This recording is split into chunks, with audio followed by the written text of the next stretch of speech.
Seguindo então aqui nosso desdobramento da aula de tipos de empregado, nós vamos ver aqui, gente, esse empregado hipersuficiente. Não é hipossuficiente. O hipossuficiente é todo empregado, considerado assim pela doutrina, pelos princípios, como aquele empregado hipossuficiente, aquele empregado que está sempre subordinado ao empregador pelas diversas formas. Já o empregado hipersuficiente, ele não existia desde 1943, nunca houve distinção para aquele empregado que ganhasse mais, para o empregado que ganhasse menos, era empregado e tinha que ter, sempre teve que ter a sua carteira assinada e todos os benefícios. Mas o que a Lei 13.467, a chamada reforma trabalhista, trouxe aqui de novidade? Trouxe a figura desse empregado hipersuficiente. E o que caracteriza, professora? Como é que eu sei se ele é um hipersuficiente, se ele não é? E quais os direitos que ele tem? Ou ele tem menos direito, ou ele não tem direito? Bom, tem duas questões aí complicadíssimas, né? Que a jurisprudência ainda não se formou, mas eu acho que a tendência da jurisprudência aí é trazer algumas questões relacionadas. Bom, o que caracteriza o contrato do empregado hipersuficiente? É aquele empregado, tá? Tá previsto aí na CLT, no artigo 444A, é aquele empregado que se destaca por duas condições. Primeiro, ele tem nível superior, diploma de nível superior, né? Fez uma graduação, não importa qual.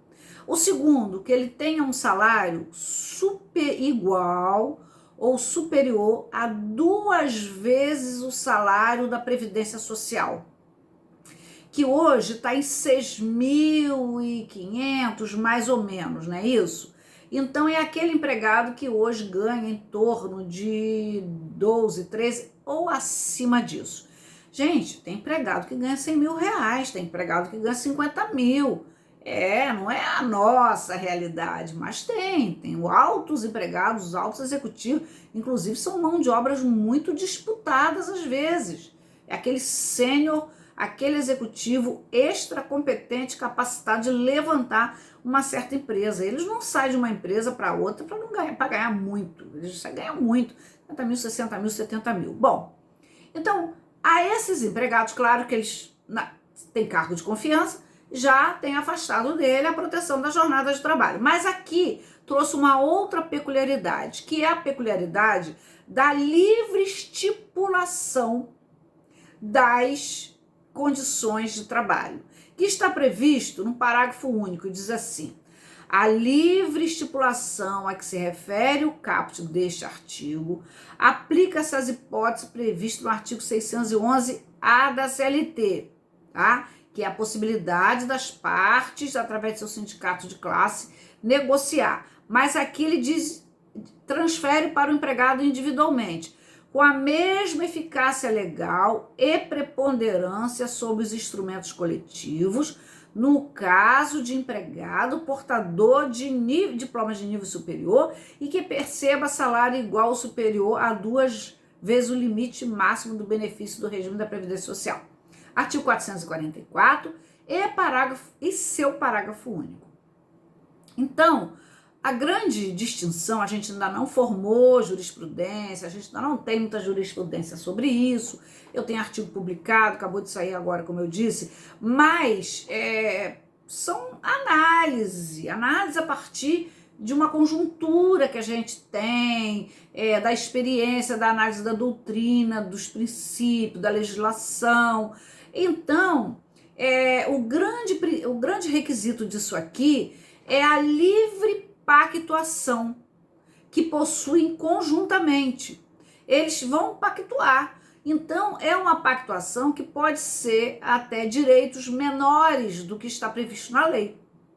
Por exemplo, ele pode pactuar a um aviso prévio diferenciado. Ele pode pactuar uma gratificação natalina parcelada. Ele pode pactuar aí uma redução salarial. Vamos supor que seja um executivo que esteja trabalhando numa multinacional, né, que não ganhe muito, que ganha aí 25 mil reais. Não é muito, né, gente? É brincando, né? É muito, principalmente nos padrões de hoje. Esse empregado, ele é o empregado que, se o empregador disser assim, olha, a empresa está atravessando uma crise, nós precisamos reduzir seu salário em 20%. Nesse caso, essa pactuação pode ser, inclusive, individual. E ela vai valer sobre um instrumento normativo. É isso que, em suma, a legislação, ela introduziu o empregado hipersuficiente nessa conjuntura da CLT, dando a ele mais liberdade. Por quê? Em situações normais, esse empregado ia para a justiça e vai dizer o seguinte, artigo 468 e 469 da CLT, que eu ainda acho bem, assim, é uma insegurança jurídica muito grande. Porque o artigo 468 e 469 da CLT, que fala da inalterabilidade contratual, ele está em vigor. Se esse empregado amanhã vai para a justiça, vai dizer assim, mas eu não queria reduzir meu salário, eu fiz isso, fui coagido, senão eu ia perder o emprego.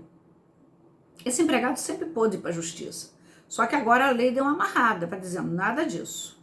Nada disso. O que você pactuar, você tem diploma de nível superior, você é um empregado que ganha acima de 10, 12 mil reais, vamos fazer a conta de hoje, então você não tem direito a ter de volta esses valores e restabelecer seu salário anterior.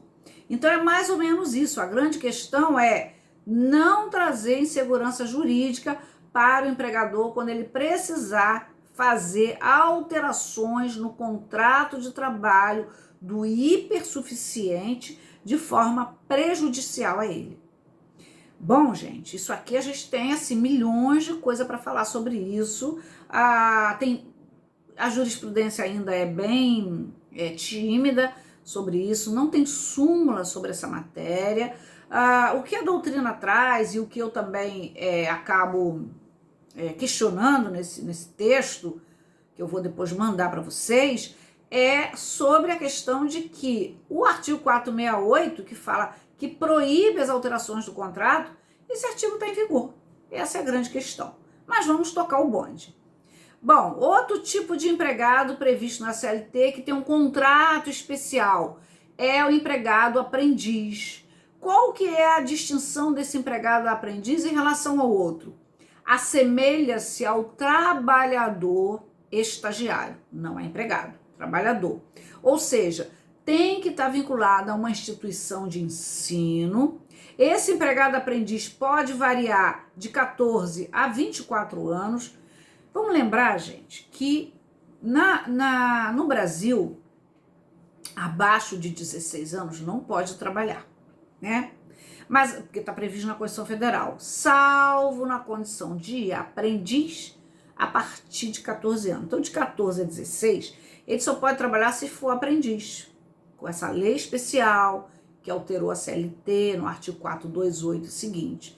E essa condição de aprendizagem pode ir até 24 anos.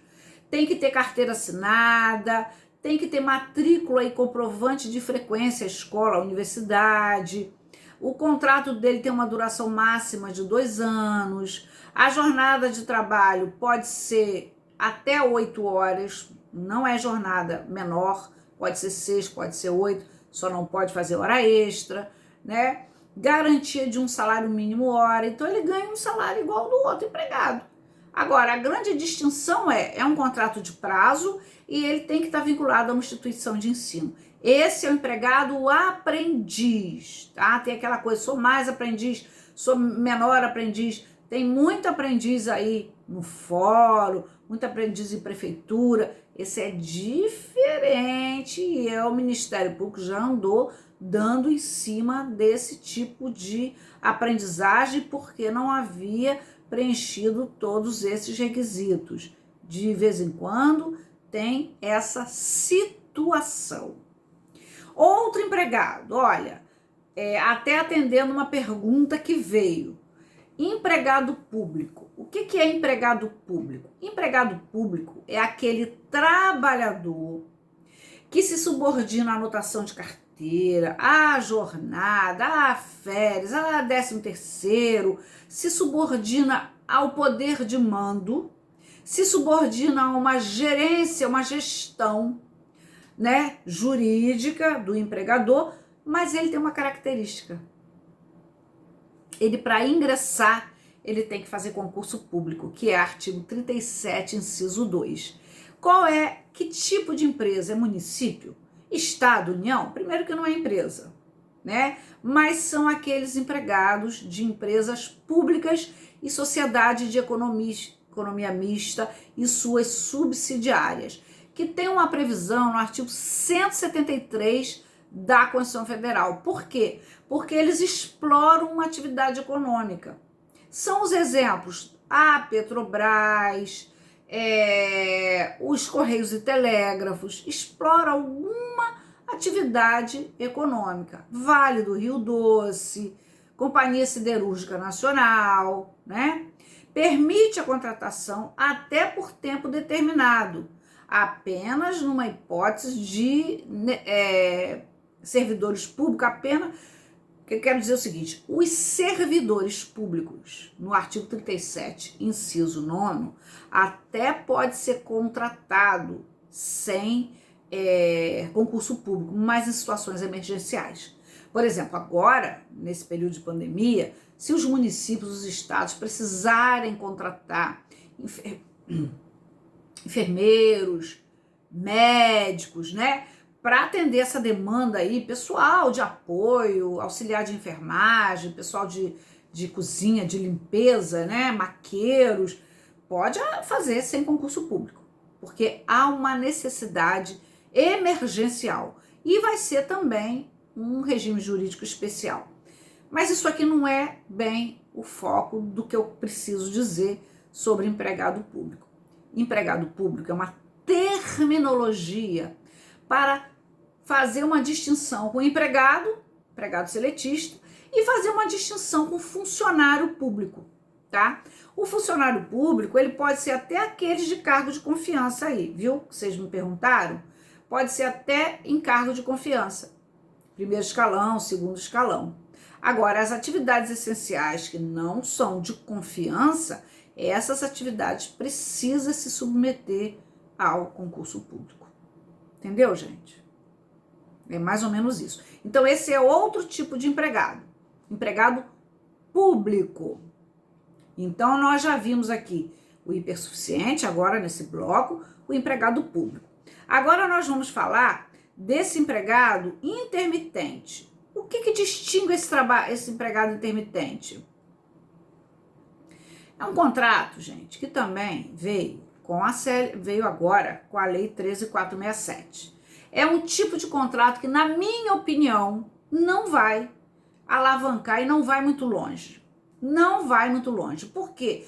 Porque é um contrato que funciona da seguinte forma: ele se assemelha àquele trabalhador eventual, que isso é chamado quando o empregador precisa, e que ele vai trabalhar por tantas horas e que só vai ganhar por aquelas horas trabalhadas ou por aquele dia trabalhado. Está previsto no artigo 443, e ele também tem especificações no 452A, maiúsculo, da CLT. Né? Ele deve ser feito por escrito, lembrando que o contrato pode ser de forma tácita ou expressa, mas nesse caso a lei estabelece que tem que ser por escrito. Ele tem que ser convocado para trabalhar 3 dias de antecedência, vamos supor que seja um buffet de festa, e que ele contrata garçons. Garçom tá em casa, não tá ganhando, né? E aí 3 dias antes, vamos supor numa terça-feira, terça, quarta, quinta, sexta, ele é convocado para trabalhar na sexta-feira. Esse empregado, ele pode, na quinta-feira, um dia antes, recusar esse trabalho. Se ele for trabalhar, ele vai receber aquele dia. Se ele recusar, ele não recebe aquele dia. Por quê? Porque o período inativo não é considerado tempo à disposição do empregador, o que contraria o artigo 4º da CLT, que fala que mesmo o empregado em tempo à disposição, ele está ganhando.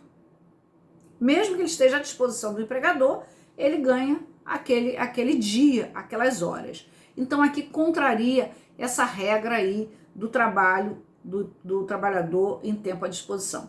Ele tem carteira assinada, ele tem que vir o salário, o contra-cheque dele deve vir discriminado, ele tem fundo de garantia INSS, ele tem férias, né? Mas as férias são sempre muito complicadas, porque as férias têm uma tabela, e aí, né? Ele vai a cada 12 meses, o empregado adquire o direito de usufruir as férias normalmente, mas o fundo de garantia, o INSS, é proporcional. Por que eu digo que eu não confio que esse tipo de contrato vai se criar, usando uma expressão popular? Porque, gente, o empregado pode ter 3 empregos e ele pode recusar sempre. Não vou, já fui chamado no outro, não vou, o outro tá me chamando todo dia, você me chama de vez em quando, eu não vou, mas ele tá lá. Então, não traz segurança para o empregador, porque nem sempre pode contar com aquele empregado. E não traz segurança para o empregado, porque o empregado, se ele tiver um emprego só, ele nunca sabe quando ele vai ganhar, quanto ele vai ganhar, quando ele vai ser chamado, né? Então, ele não tem uma vida financeira planejada nem organizada. Isso é também uma questão muito complexa para esse tipo de trabalhador. Esse é o trabalhador com contrato de trabalho intermitente, que a gente vai até ver quando a gente falar de contrato de trabalho. E de forma não menos importante, o trabalhador, mas menos complexo, é o empregado rural e o empregado doméstico. Por quê? Porque antes da Constituição Federal, havia muita distinção do trabalhador doméstico, do trabalhador rural e de um trabalhador regido pela CLT. O empregado rural, ele é regido pela Lei 5889, de 73. O doméstico, pela Lei 5859, que durante muito tempo, esse empregado rural, ele tinha uma distinção do empregado urbano. Tanto que a Constituição Federal, no artigo 7º, se vocês forem olhar, está escrito assim: são direitos dos trabalhadores urbanos e rurais, dentre outros. Quer dizer, porque ele não tinha os mesmos direitos. Ele não tinha. Bom, uma distinção que a gente pode traçar aqui desse tipo de trabalhador, de empregado, é que ele tem uma hora noturna um pouco diferenciada, é 25%, o trabalhador urbano é 20%, mas a gente vai ver depois. E é trabalhador rural, segundo, na forma do artigo 2º, não só aquele que trabalha nas áreas rurais, no campo, mas aquele também que trabalha em prédio rústico. Isso cai em prova de OAB, isso cai em prova de concurso, porque a lei está em vigor. E o que é prédio rústico, minha gente? O que é prédio rústico? É aquele destinado à exploração agrícola, pecuária, atividade agroeconômica, né, agroindustrial, que às vezes fica localizado no centro urbano. Às vezes está numa divisão ali urbana. Mas, por exemplo, uma granja é uma atividade rurícola, rural. Mas às vezes aquela granja, ela está numa localização geograficamente considerada urbana, entendeu? Então isso é a grande pedra de toque aqui para a gente entender que empregado rural não é só aquele que trabalha na zona rural, mas é aquele pessoa física que trabalha numa propriedade rural ou prédio rústico prestando serviços a empregador rural, né? Tem essa diferença. Na verdade, o elemento preponderante aqui é a atividade do empregador. Qual é a atividade do empregador? Agronegócio, adubação, ordenha, gado, tratorista, boiadeiro. Isso aí é que vai dando a compreensão do que é o empregado rural. Mas antigamente tinha muita distinção, principalmente porque eles ganhavam por dia trabalhado, por hora trabalhada.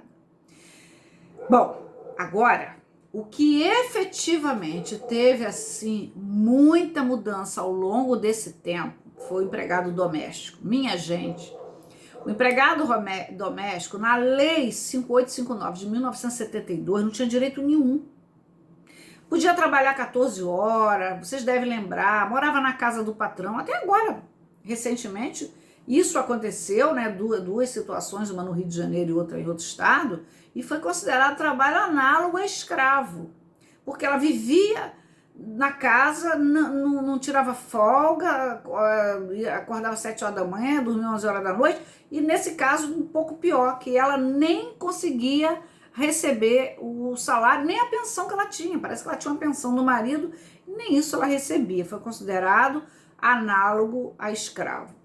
Mas esse trabalhador doméstico, o conceito, ele está no próprio artigo 1º. A grande distinção é quando a atividade do empregador não é lucrativa. Então, minha gente, não adianta contratar um trabalhador, escrever doméstico e a casa tem um puxadinho ou tem uma cozinha que faz quentinha, que agora está acontecendo muito. Faz quentinha, vende quentinha, faz entrega, faz doce. Esse trabalhador não é doméstico, por um motivo muito simples. A atividade é uma atividade com fins econômicos, com finalidade econômica, a atividade lucrativa. Já aquela babá que vai cuidar dos filhos, aquela pessoa que vai cuidar do idoso, aquela cozinheira, que antigamente todo mundo tinha uma empregada em casa, duas, né? Sou do tempo que a gente tinha duas empregadas.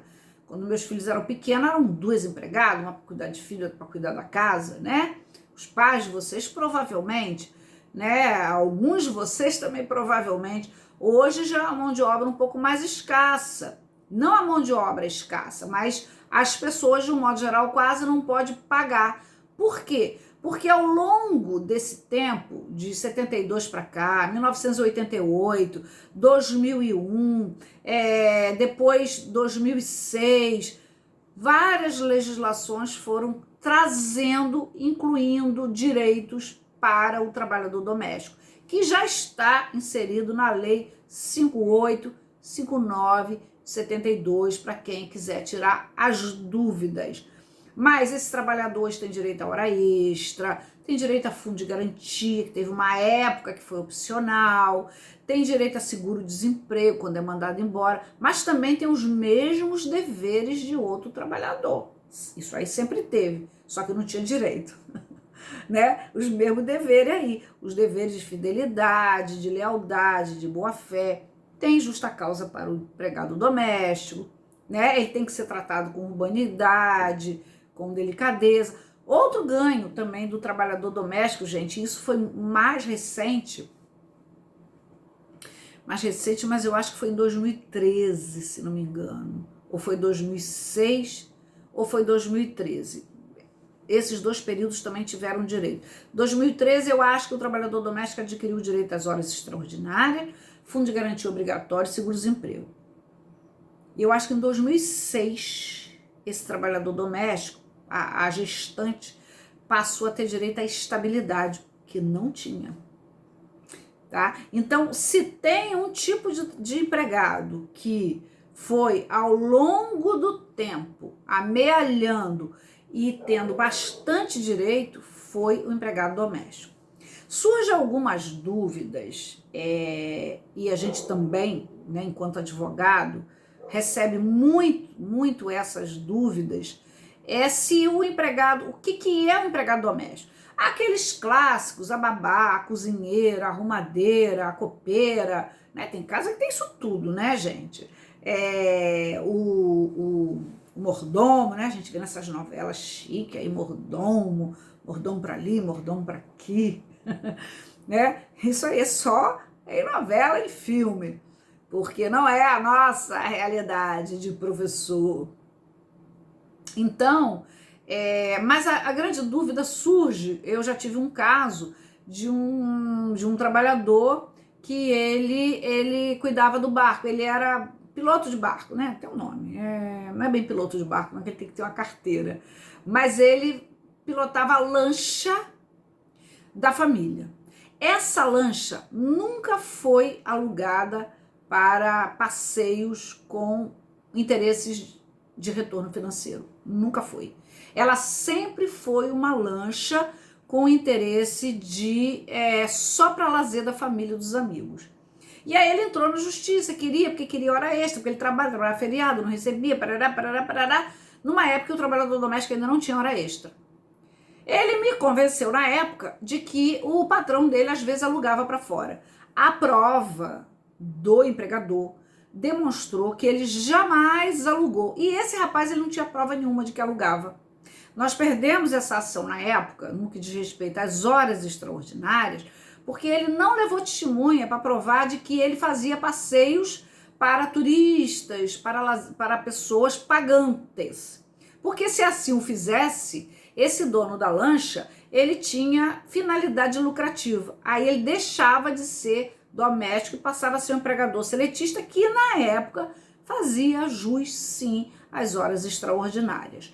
E aí, nesse caso, no caso dele especificamente, ele perdeu